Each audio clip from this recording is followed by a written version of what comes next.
7h42, c'est l'émission politique hebdomadaire des matins de France Culture avec la rédaction, Hubert Huertas, Caroline Beneteau. Bonjour Guillaume Pelletier. Bonjour. Cofondateur du mouvement La Droite Forte, motion de la Droite Forte qui était arrivée en tête avec 28% des suffrages exprimés le 18 novembre 2012. La désormais fameuse élection pour élire un nouveau président à l'UMP. Nous reviendrons sur toutes ces questions-là, bien sûr, avec vous dans quelques instants. Et puis en deuxième partie, bien sûr, des matins de France Culture. Actualité oblige tout de même, vous le savez, donc la crise malienne a pris depuis hier une nouvelle dimension internationale avec une prise d'otage massive donc sur un site gazier en Algérie, organisée en représailles à l'intervention dans les airs puis au sol des soldats français contre les bastions islamistes du Mali. Selon les médias nippons, par exemple, au moins 3 Japonais feraient partie des 41 étrangers capturés sur le site gazier à Tigantourine, non loin de la frontière libyenne. Un Britannique et un Algérien ont été tués, 6 personnes ont été blessées. Selon les autorités algériennes, les Occidentaux ont été pris en otage et 150 employés algériens du groupe français CIS Catering sont également retenus sur le site exploité par le groupe britannique BP, le norvégien Statoil, l'algérien Sonatrach. L'attaque a été revendiquée par un groupe islamiste armé. Les signataires parlent le sang en réaction à la croisade menée par les forces françaises au Mali, selon un communiqué publié par le site mauritanien privé Al-Akbar. C'est le nom que l'Algérien Mokhtar Belmokhtar, dit le Borgne, un des chefs historiques d'Al-Qaïda au Maghreb, a récemment destitué, a donné à sa katiba. Nous affirmons, dit ce communiqué, que les otages sont plus de 40 croisés, dont 7 Américains, 2 Britanniques, parmi d'autres nationalités, poursuit l'organisation. Enfin, le ministre britannique des Affaires étrangères, William Hague, a confirmé jeudi la mort d'un Britannique. C'est un meurtre de sang-froid, a-t-il dit, et dire qu'il s'agit de représailles à l'intervention de la France au Mali est une simple excuse, a-t-il déclaré. Alors Guillaume Pelletier, notamment la question que posera ce soir Hervé Gardette dans Le Grain à moudre sur France Culture à 18h20, je vous la pose. La guerre était-elle la solution ? De toute façon, sur ce type de conflit et de sujet, on va y revenir.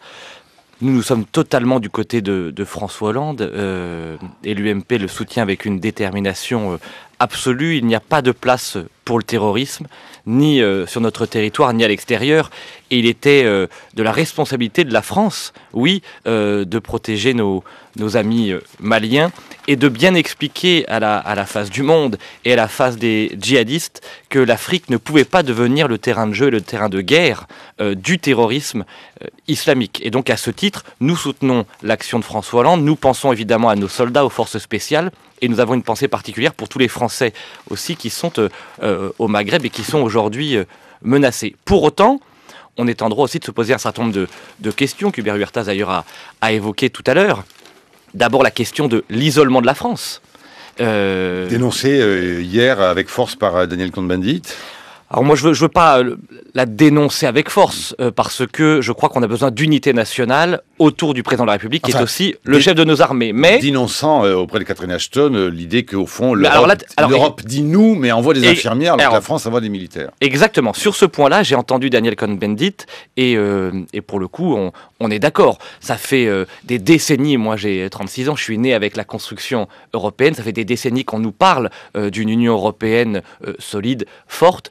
Le moins que l'on puisse dire, c'est que sur les sujets essentiels, quand la question européenne est en jeu, l'Union européenne est très souvent, trop souvent, absente. On le voit aujourd'hui. Bien sûr qu'il y a quelques soutiens logistiques. J'entendais que l'Italie hier souhaitait y participer, les Allemands, les Britanniques. Mais il y a la question de l'isolement de la France. C'est bien qu'on ait pris le leadership sur cette question-là. Moi, je suis fier quand la France devient la porte-parole des nations libres et le contrepoids à toutes les hégémonies.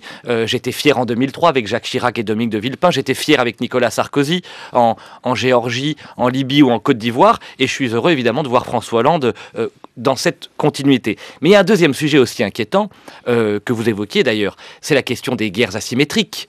On n'est plus État face à État. C'est tout le problème de ce qui vient de se passer hier en Algérie, dans la suite du week-end dernier au Mali.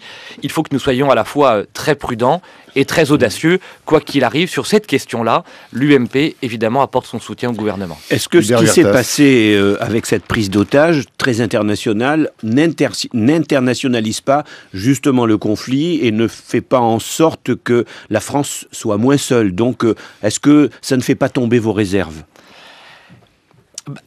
Oui, sur le fait, mais enfin, on subit. on subit un événement. Évidemment que les conséquences de la prise d'otages à la frontière libyenne et algérienne, cette prise d'otages va entraîner, on l'a vu avec les réactions très rapides des Américains hier, paraît-il, selon les experts, que les forces spéciales américaines sont déjà en alerte maximale. On a entendu les Britanniques, les Norvégiens, donc on sent que cette prise d'otages va l'entraîner. Mais le moins que l'on puisse dire, c'est que ça n'était pas de manière concertée. On a subi cette internationalisation du conflit. Mais enfin, si ça peut permettre au moins à la communauté internationale de s'engager aux côtés des Français, ce serait une bonne chose. Mais est-ce que ça ne donne pas encore plus de galons, et maintenant de galons internationaux, à François Hollande? Vous avez beau dire que vous le soutenez, mais sur le plan intérieur, ça doit vous gêner un petit peu quand même. Franchement, je vous le dis avec beaucoup de franchise. Moi, je suis un patriote et par conséquent, le président de la République est aussi le chef des armées. Et dans ces cas de figure, je le soutiens sans réserve, même si on peut se poser des questions. Et je souhaite pour la France, à travers François Hollande, bien sûr, que par exemple les forces africaines, j'ai entendu hier que l'armée tchadienne, les Nigérians, les Togolais allaient apporter des troupes en soutien de l'armée française. Ça, c'est une bonne chose. Pardon de ne pas oublier le terrain de politique intérieure, mais est-ce qu'une fois de plus, vous vous êtes pas auto-intoxiqué en décrétant que Hollande n'avait pas de caractère et il vous prouve le contraire? On s'est intoxiqué de rien du tout, vous savez. Moi, je suis au milieu des Français. Regardez, est-ce que vous avez lu... Ça vous plaisait, Flamby, quand même? Non, c'était pas vous qui l'aviez inventé, mais bon, non, vous ça, étiez il faudrait content, demander les droits d'auteur à Martine Aubry. Oui. Mais sur c'était pas elle, je crois. Il y avait un dossier très intéressant dans Le Monde, daté de mercredi, la première grande enquête du Cevipof depuis l'année dernière, qui analysait la perception des personnalités politiques en France. Et il y a quelques chiffres qui m'ont extrêmement marqué, pour un sondage réalisé à la fin du mois de décembre. Donc sur les 250 jours de François Hollande, un chiffre inédit et précoce sous la Ve République, seulement 33% des Français considéraient que François Hollande avait l'étoffe et la stature d'un président de la République. Et donc, démenti, là, non? Mais on fera l'analyse dans quelques jours, dans quelques semaines ou dans quelques mois. Vous l'avez vous-même, avec un certain talent, évoqué dans votre chronique. Bien sûr que la guerre lui redonne ponctuellement et provisoirement un certain prestige. Enfin, vous savez, si tout cela s'enlise, ce que je ne souhaite pas, les conséquences aussi sur le plan politique intérieur peuvent être très lourdes. Alors, Guillaume Pelletier, il y a l'union sacrée pour l'instant de la classe politique à 2-3 variables près tout de même qu'il ne faut pas oublier.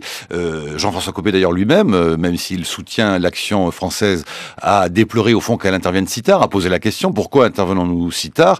D'autres considèrent qu'il n'aurait pas fallu intervenir du tout. Dominique de Villepin dans le journal de dimanche dernier, et puis l'ancien président de la République, Valéry Giscard d'Estaing, au fond regrettant que cette intervention est une dimension, ou donne une dimension au conflit un peu néocolonial.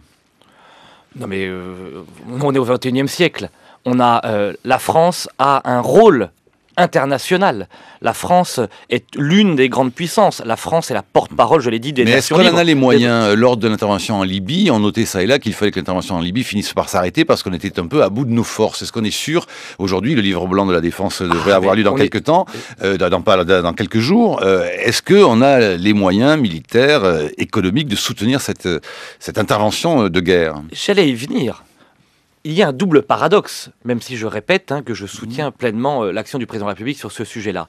D'abord, d'un côté, la gauche française, de manière obsessionnelle et très idéologique depuis des années et des années, souhaite abaisser de manière drastique le budget de la défense, et dans le même temps engage avec une audace particulière des troupes sur le sol africain. Et puis, vous avez souligné la responsabilité de l'opposition et de la droite républicaine dans notre pays. Moi, je le salue. Je note l'irresponsabilité d'un certain nombre d'élus de l'extrême gauche et des Verts. On ne peut pas dire que la majorité de gauche soit unie sur cette question-là. Est-ce que cette guerre n'est pas la conséquence de la guerre en Libye, donc de la guerre de Nicolas Sarkozy? Vous savez que c'est Marine Le Pen notamment qui le dit, Marine Le Pen dont on dit que vous n'êtes pas toujours très très éloigné. Guillaume Pelletier. Enfin, je ne sais pas qui le dit. Tombez pas des nuls. Quelques commentateurs caricaturaux. Vous savez, moi, je suis à l'UMP. Enfin, j'en viens On en parlera puisque en vous m'offrez seconde partie. cette Oui, parenthèse, on va y revenir tout à l'heure. Oui. C'était il y a 15 ans, c'était au siècle dernier. Chacun a son parcours et je ne suis pas le dernier à Qu'est-ce que être vous avez un critiqué parcours séculaire pour un si jeune homme. Ah bah vous savez, moi je suis un trentenaire, donc je suis né au siècle dernier, mais je suis entré dans la vraie vie au 21e siècle. Bon, alors passons sur la parenthèse. Mais est-ce que oui ou non, parce que c'est une vraie question, la guerre de Libye n'a-t-elle pas conduit à surarmer un certain nombre de groupes qui aujourd'hui se retrouvent au Mali, se retrouvent un peu en Algérie aussi? Est-ce qu'il n'y a pas de relation entre ces deux guerres? Mais on pourrait dire aussi que la guerre en Libye est peut-être la conséquence de la guerre en Afghanistan. Est-ce qu'il était logique et sain pour les démocraties occidentales de laisser un dictateur tyran dont on a vu les terribles actes tout au long de sa vie de Monsieur Kadhafi, etc., etc. Je veux bien qu'on refasse l'histoire. Il est facile pour certains politiques, en manque d'idées politiques, de refaire l'histoire. Moi, je souhaite qu'on laisse l'histoire aux historiens et que les politiques fassent de la politique. Et moi, en tant que responsable politique, je le dis avec force, le terrorisme islamique doit être combattu partout, sur tous les fronts, sur tous les territoires. Et la France et l'ensemble de ses alliés doivent être intraitables sur ces questions-là, parce que la meilleure façon de protéger la France et les Français du terrorisme intérieur, c'est de l'attaquer aux sources, c'est-à-dire là où il gangrène un certain nombre de pays. Et moi, je suis fier quand je vois les réactions, rappelez-vous, du peuple libyen, du peuple tunisien qui acclamait la France, quand je vois les Maliens acclamer aussi les blindés français, je suis fier aussi que la France puisse porter ses valeurs dans le monde. De nombreux musulmans de France, de Maliens de France sont inquiets sur le territoire des amalgames que l'on pourrait faire entre ces terroristes islamistes et leurs propres pratiques religieuses. Mais comment pensez-vous que là, le personnel politique peut répondre également pour, en période de vigipirate renforcée, rassurer ceux qui pourraient être stigmatisés, désignés du fait de cette actualité? Bien sûr, c'est l'une de nos responsabilités, mais il n'y a rien de pire que de ne rien faire, de fermer les yeux et de subir la lâcheté du politiquement correct. Ça crée des amalgames. À l'inverse, être extrêmement intraitable vis-à-vis du terrorisme islamiste, c'est la meilleure façon de protéger l'écrasante majorité des musulmans de France qui veulent vivre en paix et qui, j'en suis certain, soutiennent eux aussi l'action de la France sur cette question-là. Et puis jusqu'à quand tout de même l'union sacrée? Pardonnez-moi la crudité de la question, mais on sait que par exemple pour les États-Unis, l'union sacrée n'a duré que le temps que l'on compte les morts américains.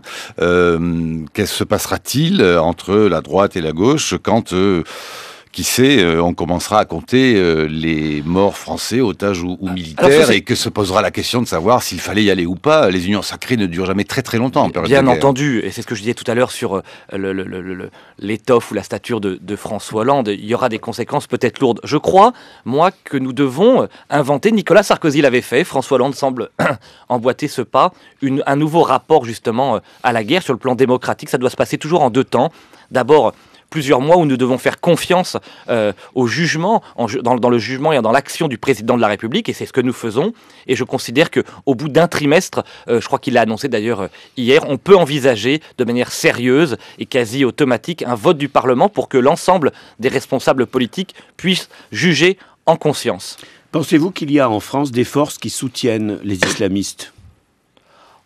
De manière évidente, vous savez, il n'est qu'à lire les rapports du ministère de l'Intérieur depuis maintenant une vingtaine d'années sur le territoire national, d'écouter avec assiduité les interventions de Manuel Valls ces derniers jours, de Claude Guéant, de Brice Hortefeux à l'époque. Bien sûr qu'il y a malheureusement sur notre territoire des groupes formés ou informels qui bien sûr rêvent de trouver l'occasion d'abîmer, de saper les fondements de notre pays. Et c'est à ce titre et dans cette perspective aussi que nous soutenons avec force l'action de la France au niveau international. Il faut que les islamistes et les terroristes sachent qu'il n'y a pas de place, il n'y aura aucune place pour eux sur le sol français.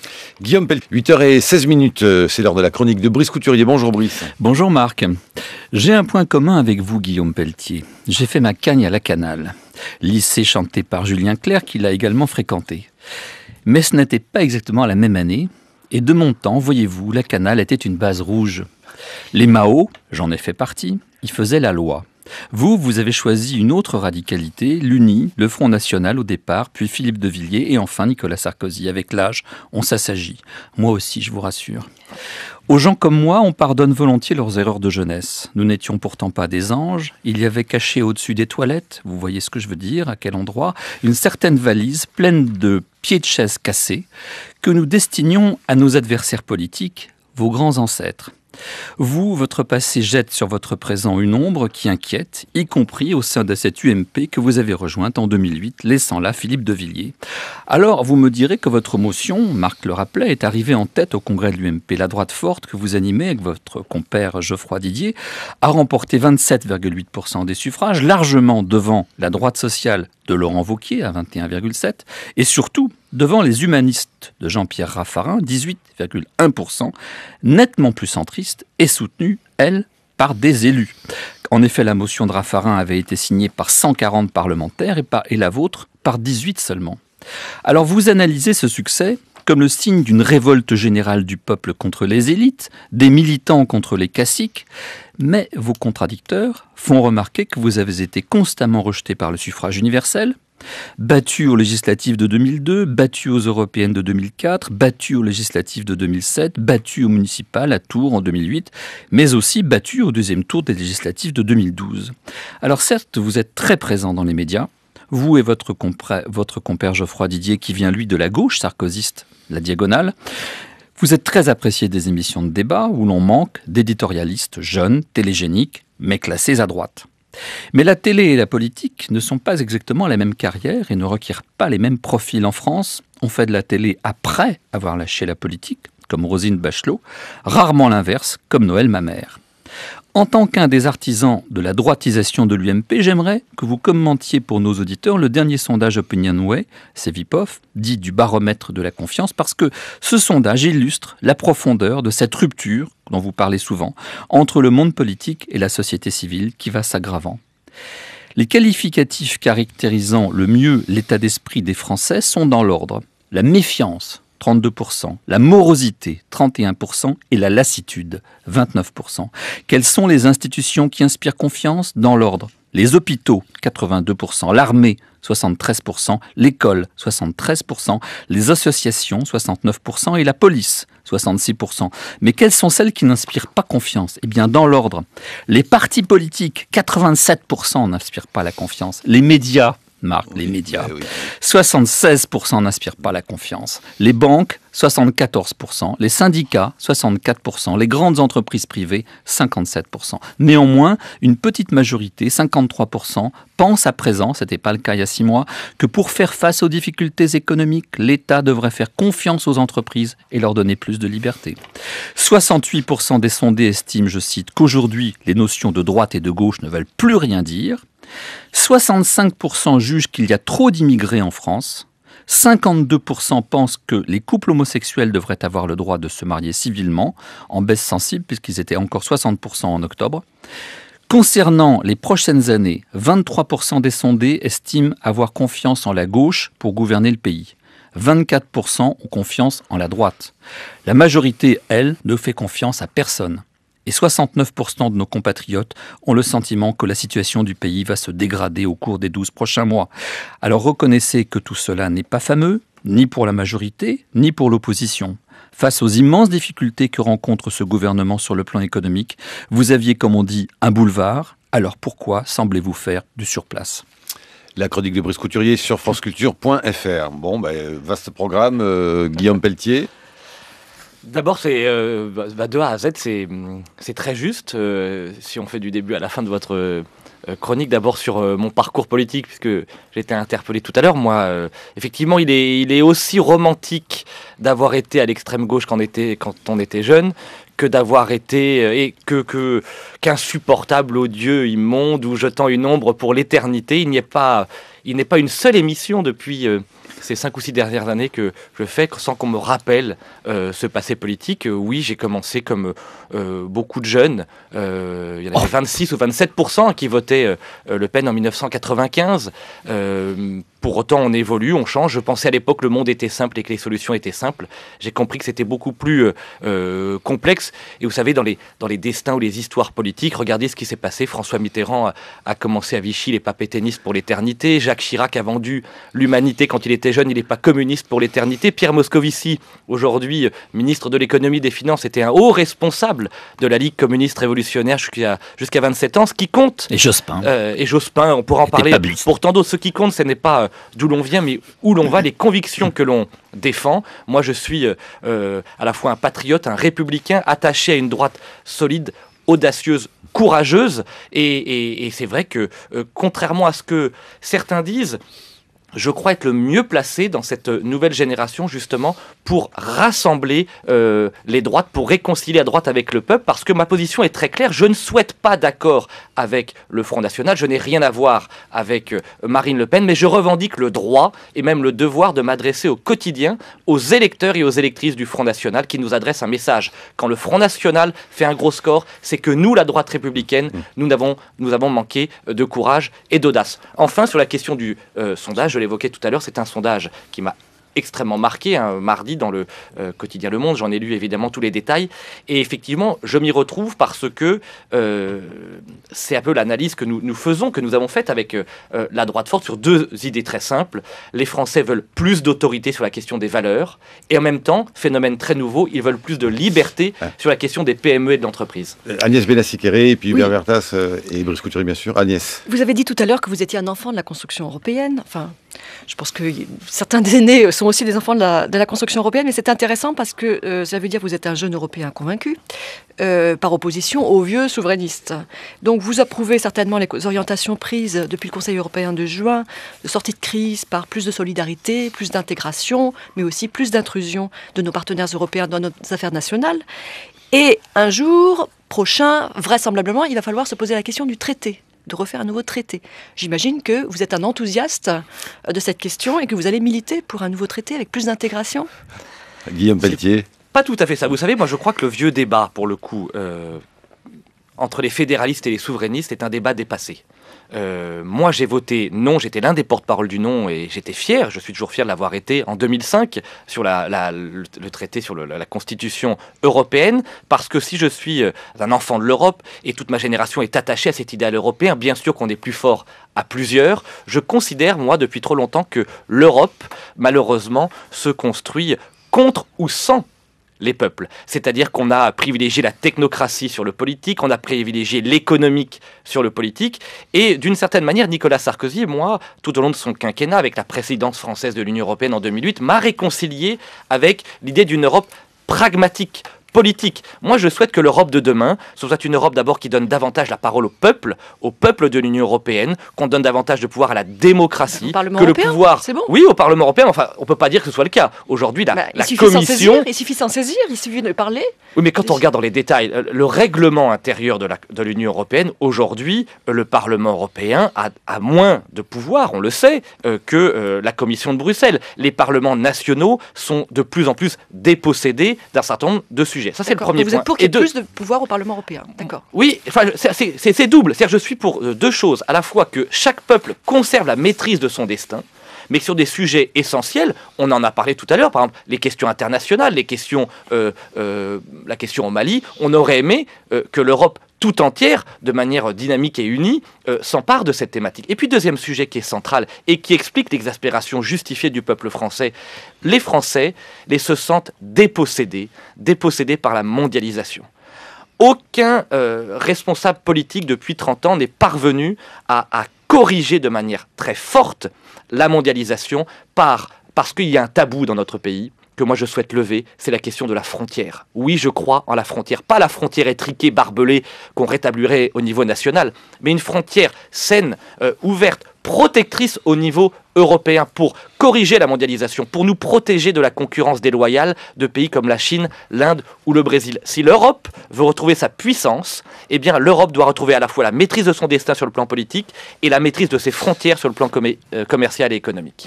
Hubert Vertas. Je vais revenir un petit peu en arrière pour une question purement politique. Vous dites, enfin tout le monde dit, ils ont fait la droite forte, 28%. En quoi vos 28% sont-ils plus valides que les 50% de Jean-François Copé qui a été invalidé, puisqu'on va revoter. En quoi votre élection est-elle plus solide alors que le corps électoral est exactement le même et tout aussi discutable, avec sa masse de procuration, ces Français de l'étranger qui n'ont pas voté, le foutoir dans les bureaux de vote?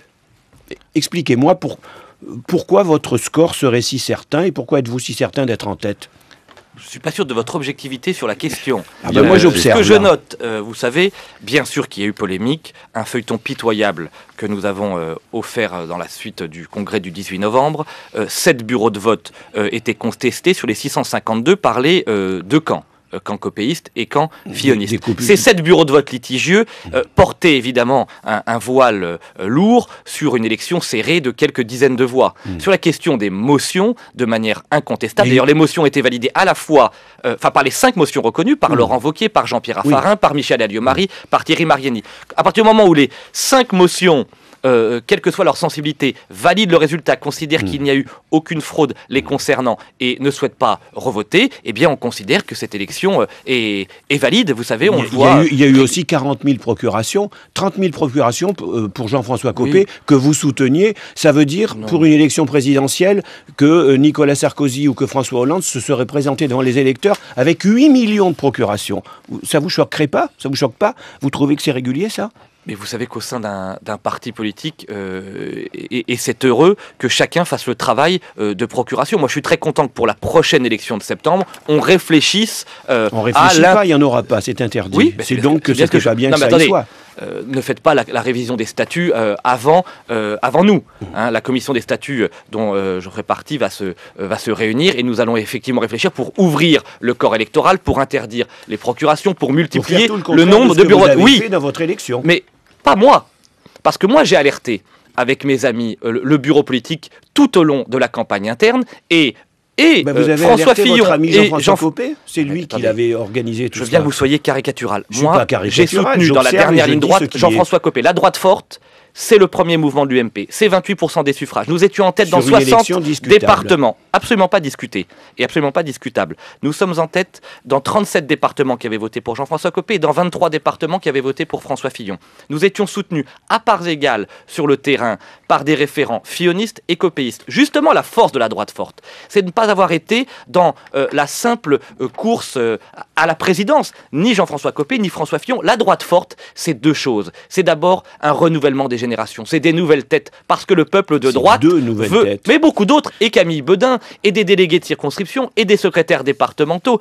Si vous nous aviez suivis pendant cette campagne, moi j'ai fait 46 000 km en voiture, 74 meetings, nous avons identifié des nouveaux talents. Et puis deuxièmement, c'était des idées, ce sont encore, et ce sera demain, des idées courageuses qui rompent justement avec ce politiquement correct. Parce que moi je considère que si la droite de demain veut redevenir majoritaire, alors que maintenant nous avons tout perdu, eh bien si cette droite veut redevenir majoritaire, elle doit trouver le chemin du courage et de l'audace. Oui, nous devons par exemple, sur la question des PME, supprimer le CDI et le CDD, revenir à un contrat unique à droit progressif. Oui, nous devons réhabiliter l'idée de frontières commerciales au niveau de l'Union européenne pour nous protéger de la mondialisation. Vous voulez interdire toujours le droit de vote dans les écoles, pour les enseignants ? Le droit de vote, le droit de grève. Le droit de grève, le droit de grève, on n'en est pas encore là. Vous savez, je suis un ancien... quotas de journalistes de gauche dans les médias. Alors, je vais vous dire sur ces deux points, je vais vous expliquer de manière très claire notre position, dont je suis extrêmement fier et qui explique entre autres la réussite de la droite forte et je continuerai à porter. D'abord sur la question du droit de grève. Non, vous allez voir. Ouais. C'est en plus je suis un ancien. Guillaume Pelletier. Un ancien professeur d'histoire-géographie, c'était mon premier métier dans un lycée public. Nous avons dit la chose suivante, en nous inspirant de l'exemple des fonctionnaires allemands.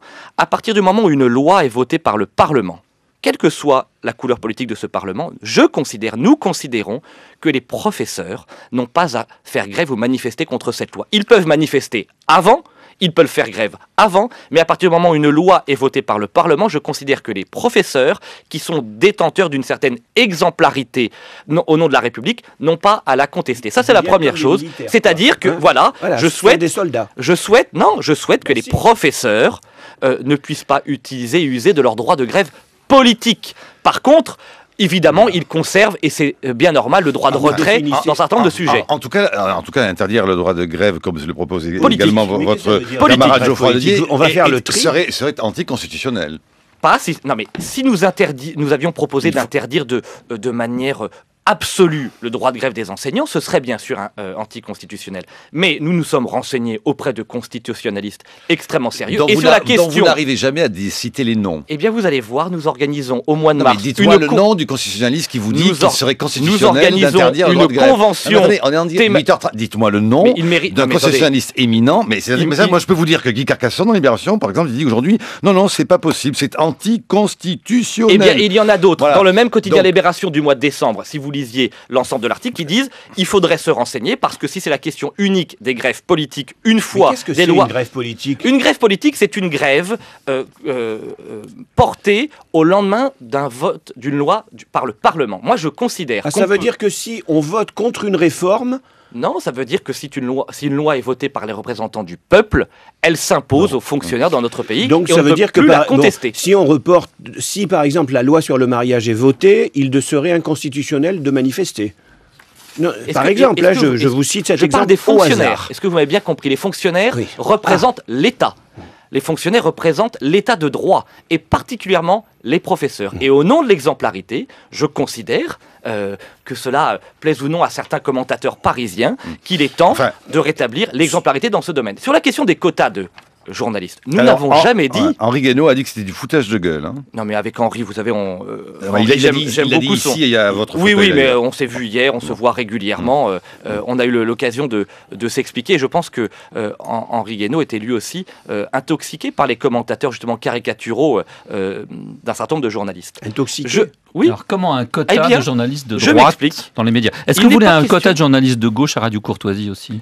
Je ne souhaite aucun quota. Je suis opposé à toute politique des quotas. Je ne suis pas chargé, et pas plus moi qu'un autre, de sonder les reins et les cœurs des uns et des autres. Dans un monde idéal, je souhaiterais que l'ensemble des journalistes soient dans l'impartialité la plus absolue. Ce que je constate, c'est que sur les chaînes du service public, les journalistes sont payés par la redevance, c'est-à-dire par le peuple français.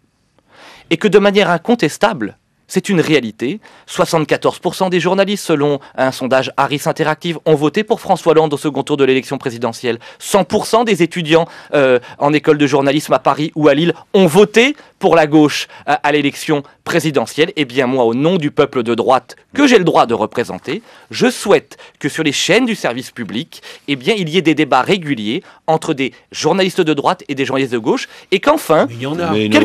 France Info... nos amis de France Info. France Info a eu cette initiative, mais j'aimerais... Je vous prendre un exemple. Je vais vous prendre un exemple tout simple. Non, mais attendez. Qui est l'invité des matinales de France Culture ce matin? Non, mais attendez... C'est Guillaume Pelletier, non? Si vous pouvez me laisser finir. Je ne parle pas des hommes politiques, je parle des journalistes. Encore heureux que vous invitiez des hommes politiques de droite, comme de gauche, comme d'ailleurs. C'est juste la juste équité. Et bien moi, au nom de l'équité et du pluralisme, je souhaite par exemple qu'à l'issue du journal de France 2 de Monsieur Pujadas, nous puissions avoir quotidiennement, de 20h30 à 20h45, un débat entre un journaliste de droite et un journaliste de gauche, comme le font les chaînes info. Il faudrait un Éric Zemmour face à un Nicolas Demenac, il faudrait un Éric Brunet face à un Renaud Dely, pour que le peuple de droite se sente représenté, ce qui n'est pas le cas aujourd'hui. Agnès Bella-Sicari a levé le doigt. Oui, vous avez tout à l'heure mentionné une idée qui est une idée de droite, mais également de gauche, qui est de maîtriser les frontières et, sous-entendu, vous ne l'avez pas dit explicitement, mais taxer les importations en provenance, par exemple, de Chine. Donc j'imagine, mais je voudrais que vous le disiez explicitement, que vous assumez les rétorsions, la fermeture du marché chinois, qui est quand même pour la planche de salut des entreprises françaises, puisqu'il n'y a pas de croissance en France, et par ailleurs, vous assumez l'impact sur le pouvoir d'achat.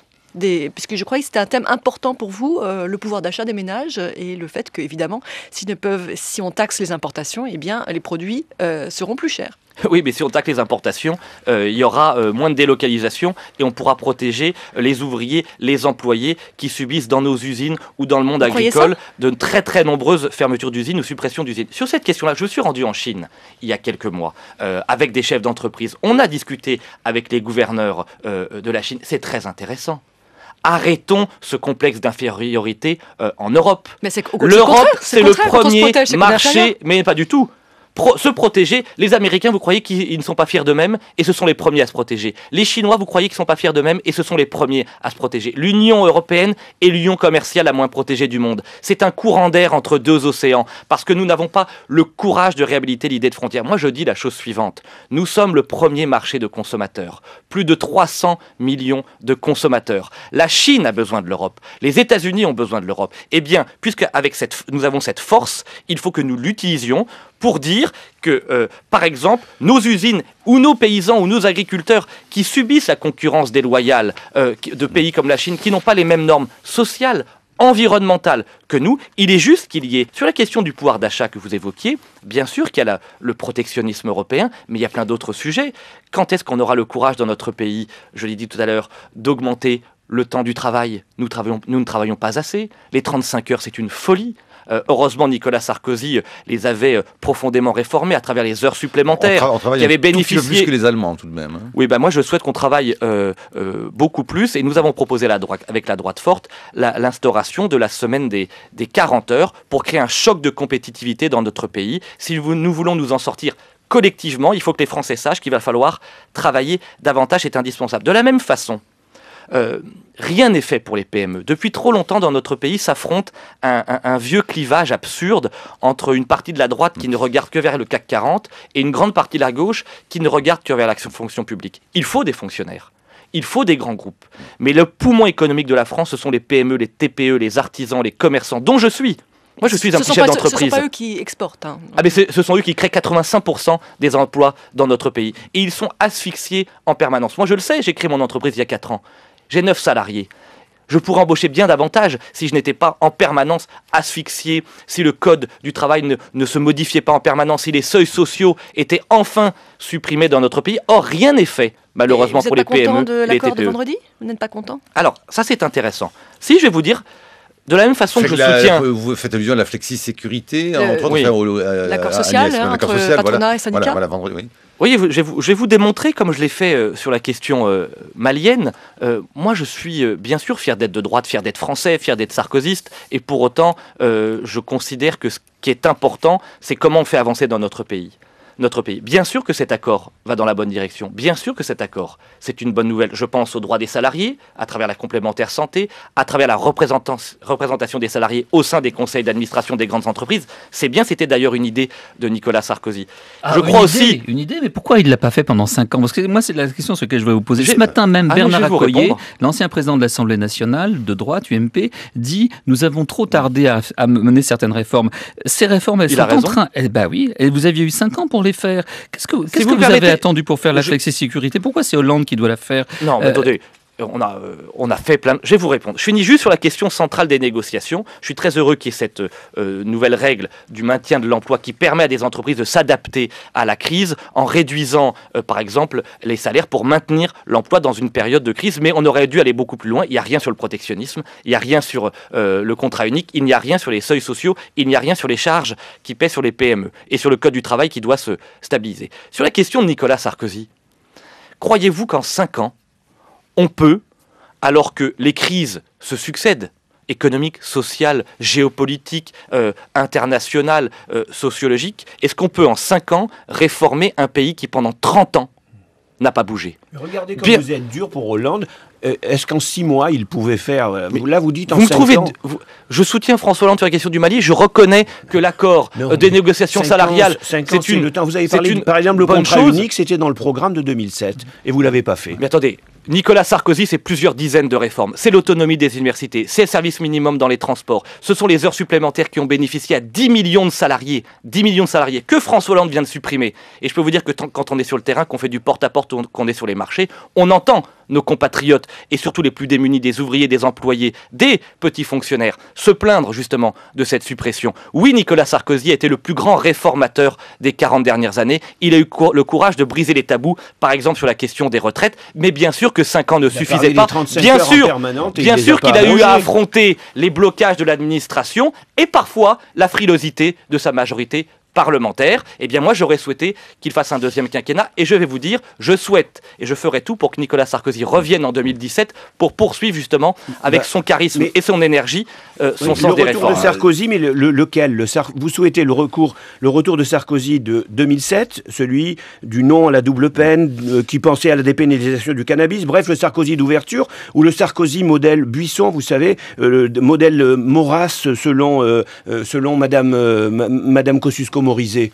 Mais Nicolas, s'il y en a deux, moi je suis pour le sarkozysme intégral, celui qui a fait campagne en 2007, celui qui a fait son quinquennat malgré ses maladresses, et celui qui a fait sa campagne en 2012. J'ai été très fier d'être l'un de ses porte-parole lors de la campagne présidentielle de 2012. Vous n'avez pas répondu sur la les contradiction interne. Sarkozy intégral, je ne peux pas mieux vous dire. C'est clair. Parce que je considère que c'est la même chose. Nicolas Sarkozy a toujours marché sur deux jambes, à la fois la nécessité de réformer économiquement notre pays, et d'autre d'affirmer l'identité de la France. Vous savez qu'il y a des voix qui s'élèvent toujours au sein de l'UMP pour réclamer des états généraux, pour faire le tri dans ce fameux bilan, et donc pour poser la question que je vous pose. Moi je l'ai dit d'ailleurs à Laurent Wauquiez, avec lequel je m'associerai dans le cadre de ces états généraux. Je parle régulièrement avec Luc Châtel et Jean-Pierre Raffarin. Le temps n'est pas de faire le droit d'inventaire du sarkozysme, mais de préparer l'avenir de la droite française en préparant un projet audacieux et courageux. En ce sens, vous vous rapprochez de Xavier Bertrand qui dit ce droit d'inventaire, ça ennuie les militants, mais il ne faut pas le faire.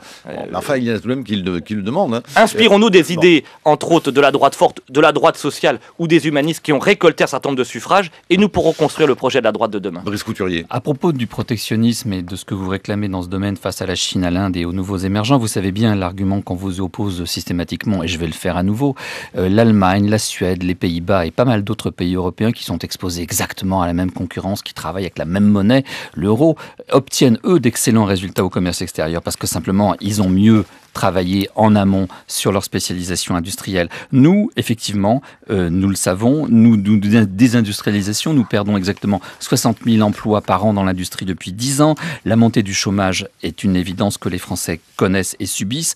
Nous avons eu ces derniers mois un débat autour de la question de la productivité française et de l'aménagement du travail, du contrat de travail. Le moins qu'on puisse dire, c'est que ce débat a passionné beaucoup de Français. On a fait beaucoup d'émissions ici avec des syndicalistes, avec des économistes. Beaucoup d'hommes politiques de gauche se sont fait entendre. J'ai l'impression, moi, que la droite était terriblement absente de ce débat. Est-ce parce qu'elle est complexée par le fait qu'elle n'a pas fait grand-chose dans ce domaine où elle a occupé le pouvoir sous Sarkozy, alors qu'il avait été élu sur un programme de réforme radicale, Hubert le rappelait à l'instant. Est-ce que parce que vous étiez tellement focalisé sur vos problèmes intestinaux, le duel Copé-Fillon devenu tellement ridicule qu'il a détourné de vous pas mal d'électeurs et qui contribue à creuser ce fossé que vous déplorez entre la classe politique et les Français? Bref, vous avez été très absent de ce débat. Guillaume Pelletier.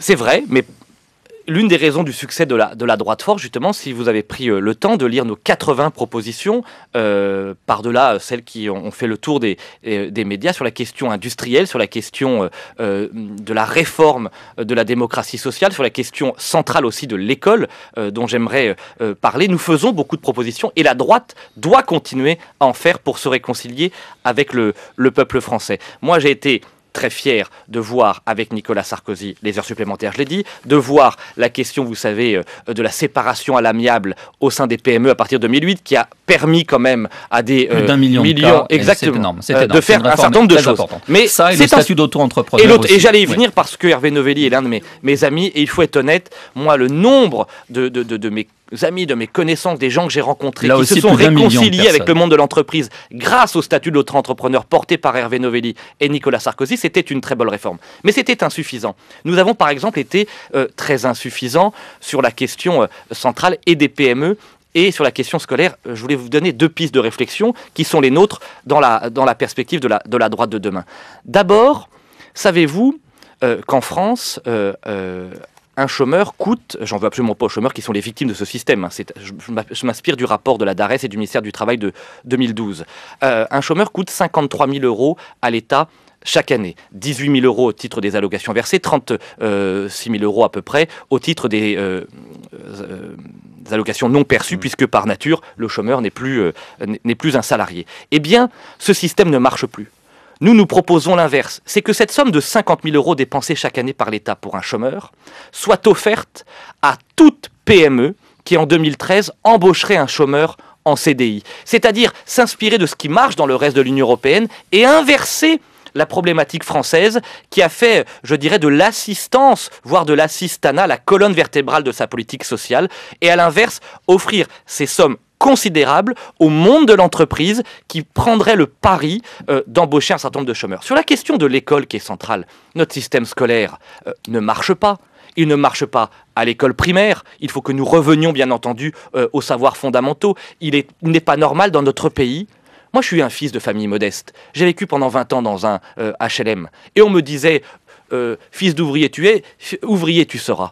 75% des enfants d'ouvriers dans notre pays n'ont pas le bac en 2012. 75% des enfants d'ouvriers, selon le quotidien Le Monde.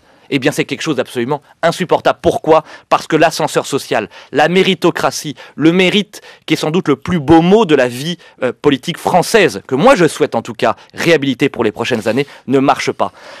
Pourquoi ça ne marche pas ? Parce que le système scolaire ne marche pas, parce que nous avons, dans la droite ligne de mai 68, oublié les savoirs fondamentaux, lire, écrire, compter, qui offrent les bases à des élèves et surtout les enfants des familles modestes, entre autres dans les quartiers populaires. Nous n'avons pas eu le courage de réhabiliter la question centrale de la formation et de l'orientation professionnelle de la 4e. Savez-vous qu'il faut attendre 16 ans en France pour orienter et créer des apprentis, alors qu'il faut 13 ou 14 ans en Allemagne ou ailleurs? On est vraiment dans un système qui marche sur la tête. Hubert Huertas, retour à une arriver quasiment au bout. Avec une question politique qui concerne l'UMP, Thierry Mariani, droite populaire, critique l'organigramme, le nouvel organigramme de l'UMP qui, dit-il, ne fait pas assez de place aux motions. Est-ce que vous le rejoignez? Et donc, est-ce que vous vous sentez pas assez représenté? Thierry Mariani a 100% raison. Nous nous sommes vus hier d'ailleurs sur ce sujet, même si nous savons que normalement cette question devrait être réglée d'ici la fin du mois de janvier, puisque Jean-François Copé et l'ensemble des instances dirigeantes du mouvement ont été très clairs. Les motions seront intégrées à la proportionnelle de leurs résultats et de leurs forces dans l'équipe dirigeante d'ici la fin du mois de janvier, aussi bien dans l'exécutif du parti que dans les instances parlementaires du parti. Donc, avec Thierry Mariani et avec beaucoup d'autres, nous continuons à dire à cette direction qu'elle doit s'ouvrir et représenter le peuple militant. Je rappelle que 180 000 adhérents de l'UMP ont voté pour les motions le 18 novembre prochain et que ces militants doivent être représentés. Moi, je suis l'un des porte-parole des militants et je continuerai d'ici la fin du mois de janvier à le dire à Jean-François Copé, mais je pense qu'il nous entendra et s'il nous entend, eh bien, nous l'accompagnerons pour ces prochains mois pour porter avec courage et audace vous le disiez les à militants. François Fillon aussi, puisque cet organigramme, c'est un équilibre oui, j'en entre parle Copé-Fillon. régulièrement, vous savez, avec Valérie Pécresse ou Laurent Wauquiez. Maintenant, les choses sont apaisées. Nous avons une urgence et une énorme responsabilité, c'est de nous mettre au travail et de faire, comme je viens de le faire avec vous, des propositions courageuses. Alors, est-ce que cela dit, Guillaume Pelletier, la vie politique est longue et parsemée d'embûches tout de même? Est-ce que vous ne craignez pas parfois que ce soit vos propres amis qui se débrouillent pour peut-être réfréner quelques-unes de vos ardeurs? Bon, je parlais tout à l'heure de ce que disait Argueno sur la proposition des quotas de journalistes, foutage de gueule, mais enfin, il y a 2 mois, Gérard Longuet disait que Guillaume Pelletier ait d'abord la modestie de se faire élire sur son nom. Il a de l'avenir, il est brillant, mais de quoi parle-t-il? Il faut d'abord apporter des électeurs.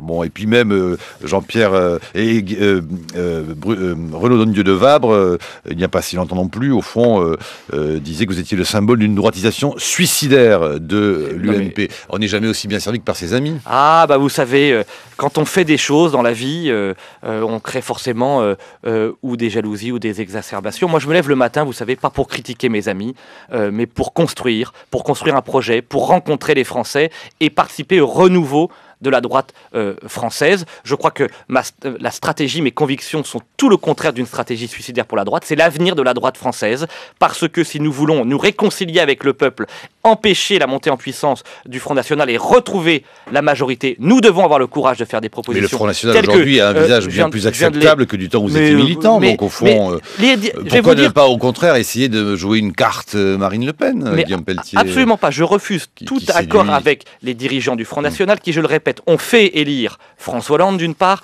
deuxièmement, n'ont aucune solution crédible pour notre pays, et troisièmement, ne souhaitent pas résoudre les problèmes des Français, mais en vivre. C'est une grande différence entre eux et moi. Par contre, je m'adresse au quotidien aux électeurs du Front National que je respecte et qui sont pour moi, qui ne sont pas en tout cas des citoyens de seconde zone. Pour reprendre, vous savez, moi j'ai lu... Il nous faut conclure, pardon. Oui, en quelques mots, moi j'ai cette humilité, cette modestie, bien sûr que j'ai pas tout réussi, je n'ai que 36 ans, j'ai beaucoup à apprendre de mes aînés. J'ai rencontré Henri Guénaud, j'ai rencontré Gérard Longuet ces dernières semaines pour discuter avec eux, Michel Alliot-Marie, et bien sûr que ma responsabilité par-delà mes convictions, mes engagements nationaux, c'est de me faire élire. Ça ne fait que 3 ans que je me présente aux élections avec l'étiquette UMP. Je veux bien qu'on fasse toute l'analyse sur des candidatures divers droite ou MPF, mais ça viendra et c'est l'une de mes priorités pour les prochains mois, les prochaines années. Guillaume Pelletier.